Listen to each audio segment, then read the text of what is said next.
नमस्कार, PTC news देख रहे सभी दर्शकों का स्वागत। मैं हूं आपके साथ अतुल वर्मा, लेकर हाजिर हूं प्रदेश की तमाम खबरों का हाल। बुलेटिन की शुरुआत करेंगे, लेकिन सबसे पहले एक नजर हेडलाइंस पर। विधानसभा चुनाव के बीच भाजपा को लगा बड़ा झटका। कर्णदेव कंबोज भाजपा छोड़कर कांग्रेस में शामिल, टिकट न मिलने से चल रहे थे नाराज। केजरीवाल को सुप्रीम कोर्ट से जमानत मिलने पर सियासी बयानबाजी तेज। अनिल विज बोले, जमानत मिलना आरोपों से मुक्त होना नहीं, अभी लगे हैं आरोप। जींद से कांग्रेस प्रत्याशी महावीर गुप्ता की फिसली जुबान, कहा पार्टी ने किराए पर प्रत्याशी लाकर बांटे टिकट। 90 सीटों पर उम्मीदवार चुनना रहा मुश्किल। विधानसभा चुनाव में फोगाट खाप ने किसी भी दल का समर्थन नहीं करने का किया फैसला, कहा चुनाव से नहीं है लेना देना, सामाजिक कार्यों के लिए रहेंगे सक्रिय।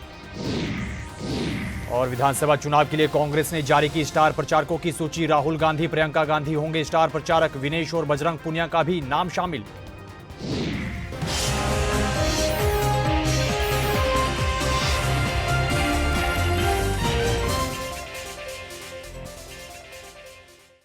चलिए बुलेटिन की शुरुआत करेंगे बड़ी खबर के साथ। हरियाणा विधानसभा चुनाव के बीच भाजपा को बड़ा झटका लगा है। कर्णदेव कंबोज भाजपा छोड़कर कांग्रेस में शामिल हो गए हैं।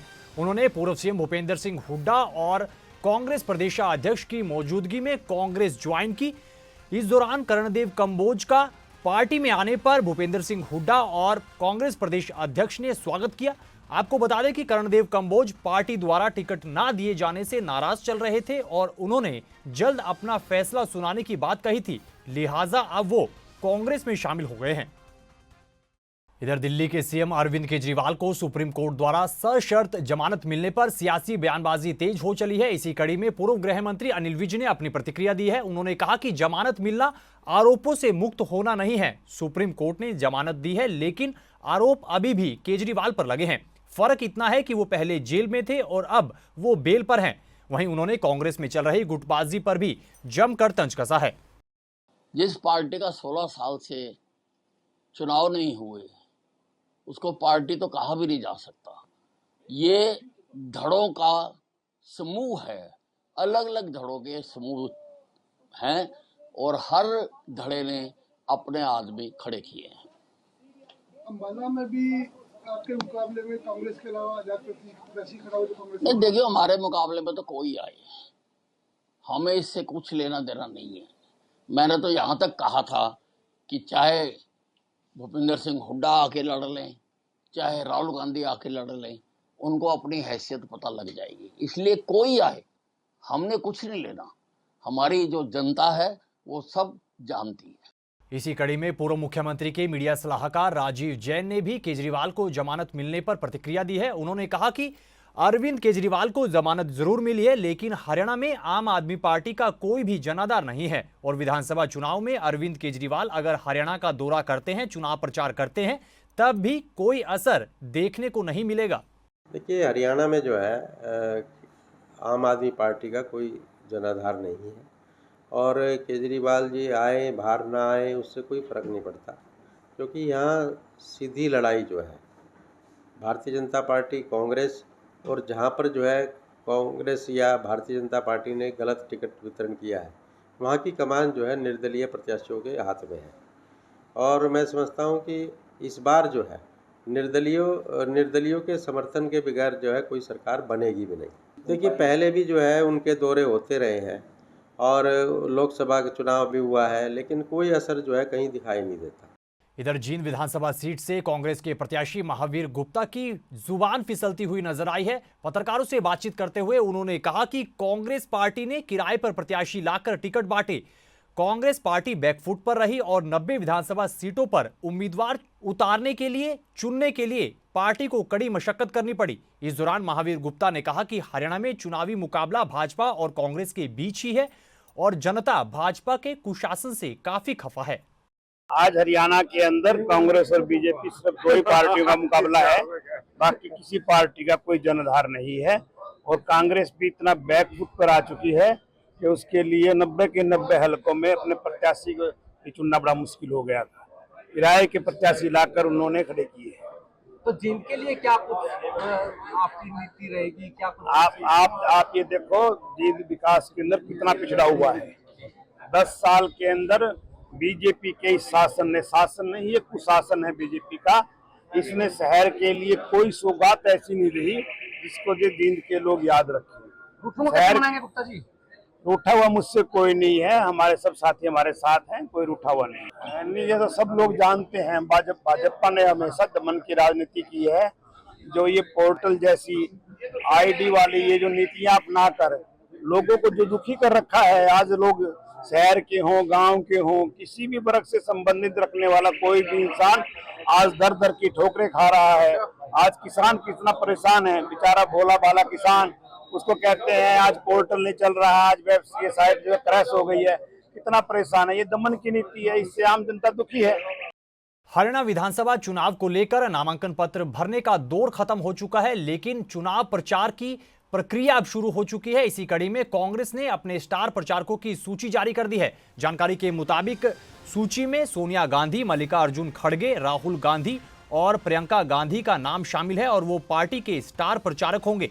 इसके अलावा 40 नेताओं की स्टार प्रचारकों की सूची में विनेश फोगाट और बजरंग पुनिया को भी शामिल किया गया है। वहीं लिस्ट में प्रदेश कांग्रेस अध्यक्ष चौधरी उदय भान, पूर्व सीएम भूपेंद्र सिंह हुड्डा और हिमाचल के सीएम सुखविंदर सिंह सुक्खू का भी नाम शामिल है। विधानसभा चुनाव को लेकर भाजपा सांसद किरण चौधरी लगातार प्रचार में जुटी हैं। इसी कड़ी में उन्होंने पूर्व सीएम भूपेंद्र सिंह हुड्डा और दीपेंद्र हुड्डा पर जमकर जुबानी हमला बोला है। किरण चौधरी ने कहा कि बाप बेटा अपने कर्म बो रहे हैं और इसका खामियाजा कांग्रेस पार्टी को ही भुगतना पड़ेगा। वहीं कुमारी सैलजा पर बोलते हुए उन्होंने कहा कि सैलजा ने उन्हें अलग थलग करने का काम किया था और ये लोग पिछड़ा वर्ग और दलित वर्ग के विरोधी हैं। ये जो है आपने देखा किस तरह से कांग्रेस का जो है फजीता निकल रहा है। सारे के सारे रेबल कैंडिडेट खड़े हो गए हैं, माँ बहन की गालियां दी जा रही हैं और जो है बाप बेटा जो हैं छुपते फिर रहे हैं। प्रभारी जो है वो हॉस्पिटल में एडमिट हो गया है। तो ये हालात जो हैं ये हो रहे हैं। असलियत के अंदर सबको मालूम चल गया है कि यहाँ पर केवल और केवल बाप और बेटे के अलावा कोई तीसरा आदमी तो है नहीं। तो ये तो जैसे क्षेत्रीय दल भी जो होते हैं उनका भी अपना वजूद होता है, यहाँ तो ये कांग्रेस का सहारा लेकर कर बो रहे हैं जो अपने आप इन्होंने करना है और उसका नतीजा आपको खामियाजा भुगतना पड़ेगा सामने। वो कॉन्फिडेंस, वो तो नेचुरली अगर कॉन्फिडेंस ये से नहीं अगर यूँ कहेंगे तो फिर कैसे लोगों को बरगलाएंगे, कैसे लोगों को बेवकूफ़ बनाएंगे। ये तो सारी की सारी नौटंकी है। अंदर से जो है उनको भी पता है हालात क्या हैं और जिस तरह से टिकट बांटी गई हैं, बंदर बांट जो टिकटों की हुई है, तो ये आने वाला ये कोई अच्छा संदेश थोड़ा ना देता है। तो ये सारे लोग जानते हैं हालात क्या हैं और क्या होने वाला है। वो तो कोई नई बात नहीं है।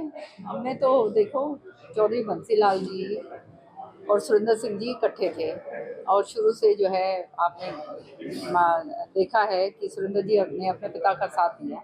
अगली खबर का जिक्र करेंगे। हरियाणा विधानसभा चुनावों को लेकर अलग अलग पार्टियों को समर्थन करने का दौर लगातार जारी है। इसी कड़ी में फोगाट खाप ने बड़ा फैसला लिया है। फोगाट खाप ने चुनाव में किसी भी दल को समर्थन नहीं करने का फैसला किया है। फोगाट खाप ने यह स्पष्ट किया कि विधानसभा चुनाव से उनका कोई लेना देना नहीं है और खाप सिर्फ सामाजिक कार्यों के लिए ही सक्रिय रहेगी।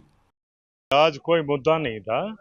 जैसा कि आप सबको पता है कि जब से ये जाट आरक्षण का मुद्दा उठा था उस टाइम पर 13 सितंबर 2010 को हमारा एक लड़का 21 वर्ष की आयु में जो है वो शहीद हुआ था और उसी 13 सितंबर को लेकर के हम पिछले 8-10 वर्षों से शहीदों को श्रद्धांजलि देते आ रहे हैं और वो 2016 के आरक्षण तक टोटल हमारे 21 शहीदों ने अपनी श्रद्धांजलि दी थी, जिसमें हमने जो है ये अपना सर्व जातीय फोगाट खाप के प्रांगण में और दादरी जिले की सभी खापें और सभी संगठनों व 36 बिरादरी की सभा मीटिंग बुलाई जाती है और यहाँ पर सभी जो है शहीदों को की शहादत को सलाम किया जाता है और उनको श्रद्धांजलि अर्पित की जाती है। नहीं, यह एक सामाजिक संस्था है।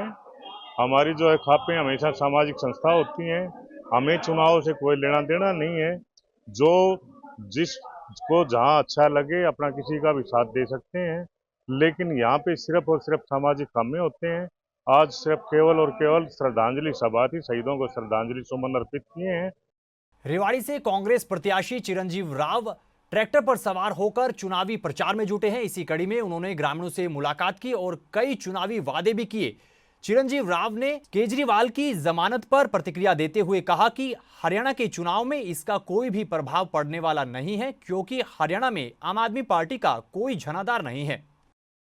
देखिए, लोगों का जोश और उत्साह देख के ये जरूर है कि इस बार लोगों का मन परिवर्तन का है।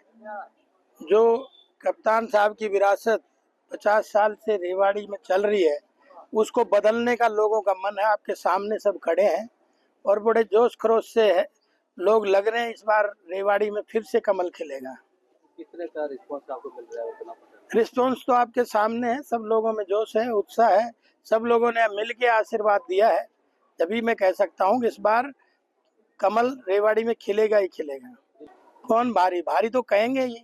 इतने लोगों का आशीर्वाद होगा तो मैं भारी भी नहीं रहूंगा। हल्का कैसे रहूंगा? क्या ये वो लोग जो कह रहे हैं वो भारी दूसरा कह रहे हैं, आप दूसरा समझ रहे हैं। जब मैं टिकट लाया उसी दिन कहने लगे तो भारी है, तो भाई इन पर तो मैं भारी हूँ ही। अगर ये जनता जनार्दन आशीर्वाद देगी तो मैं भारी हूँ। भाई जुर्म करेंगे तो कहते जमानत मिलेगी, कहते फिर जेल में जाएंगे, फिर जमानत मिलेगी, फिर जेल में जाएंगे। कोई प्रभाव पड़ेगा? किस चीज का? वोट चल रहे हैं, इलेक्शन में कोई प्रभाव पड़ेगा? बिल्कुल प्रभाव पड़ेगा उनका बाहर आने से। अंदर था जब तक तो आप वाले हमें वोट नहीं दे रहे थे, वो बाहर आ गए तो हमने दिलवाओगे वोट। जरूर पड़ेगा प्रभाव। इधर विधानसभा चुनाव को लेकर जननायक जनता पार्टी के नेता दुष्यंत चौटाला भी लगातार प्रचार में जुटे हैं। इसी कड़ी में प्रतिक्रिया देते हुए दुष्यंत चौटाला ने कहा कि उन्होंने हरियाणा भर में मजबूत उम्मीदवार उतारे हैं, जिन्हें प्रदेश की जनता अपना आशीर्वाद देगी। वहीं कांग्रेस पर तंज कसते हुए दुष्यंत चौटाला ने कहा कि कांग्रेस ने टिकटों के नाम पर पैसे कमाने का काम किया। वहीं उन्होंने कई सीटें मजबूती के साथ जीतने का भी दावा किया है। चुनाव शुरू हुआ है, कांग्रेस तो मैं यहाँ आ रहा था, जब तक अपनी एक सीट तो सीपीआई को देगी भिवानी को और एक सीट खुद डिक्लेयर कर बैठी, 2 सीटें तो डिसाइड भी नहीं कर पा रही। हो गई। और ये दिखता है कि राष्ट्रीय पार्टियों के मन में भी कितनी घबराहट। पोल खुलेगी। जिन ने 20-20 हजार रुपए भर के आवेदन किए थे, मेरे ख्याल से बारडा में 60 थे, 12 लाख तो उनसे कमागी कांग्रेस और 12 लाख कमाने के बाद लारू से लाके उम्मीदवार उतार दिया। ये तो दिखता है कि कांग्रेस की अंदरूनी फूट कितनी बड़ी है। क्या बिल्कुल नहीं, चुनाव जीतने के लिए है, मजबूती से लड़ेंगे, मजबूती से, क्योंकि दो भी कोई दूसरे के बाल है, जोड़ी में गिरे ही गिने जाएंगे। तो 8 तारीख को रिजल्ट आएगा और हरियाणा का जनमत जो है वो जननायक जनता पार्टी का मजबूती से साथ भी देगा और जिताएगा। अगली खबर का जिक्र करेंगे। सीपीएम महासचिव रहे सीताराम येचुरी के निधन पर इनेलो उम्मीदवार अभय सिंह चौटाला ने दुख जाहिर किया है। अभय सिंह चौटाला ने कहा कि सीताराम येचुरी दिग्गज नेता थे और उन्होंने पार्टी के लिए बहुत ही साफ सुथरी राजनीति की। अभय चौटाला ने कहा कि चौधरी देवीलाल के साथ भी सीताराम येचुरी के बहुत अच्छे संबंध थे और चौटाला जी के साथ उन्होंने लंबे वक्त तक राजनीति की। अभय चौटाला ने कहा कि उन्हें भी सीताराम येचुरी से कई बार मिलने का मौका मिला था। वो एक देश के बड़े नेता थे। उन्होंने हमेशा बहुत ही साफ सुथरी राजनीति करी। चौधरी देवीलाल के साथ भी उनके बहुत अच्छे संबंध थे। चौटाला साहब के साथ भी उन्होंने लंबे समय तक राजनीति करी। मुझे भी कई बार उनसे मिलने का मौका मिला। आज उनके जाने से राजनीति में बहुत बड़ा झटका आया है। ऐसे नेता जो देश की पार्लियामेंट में होने चाहिए, जिनसे देश के युवा पीढ़ी बहुत कुछ सीख सकती है, उनकी कमी को कोई पूरा नहीं कर पाएगा। मैं अपनी तरफ से, परिवार की तरफ से, पार्टी की तरफ से उनको श्रद्धांजलि अर्पित करता हूं। तो इस खबर के साथ फिलहाल इस बुलेटिन में इतना ही, लेकिन पीटीसी न्यूज पर खबरों का सिलसिला बदस्तूर जारी है। आप बने रहिए पीटीसी न्यूज के साथ। फिलहाल के लिए दीजिए इजाजत। नमस्कार।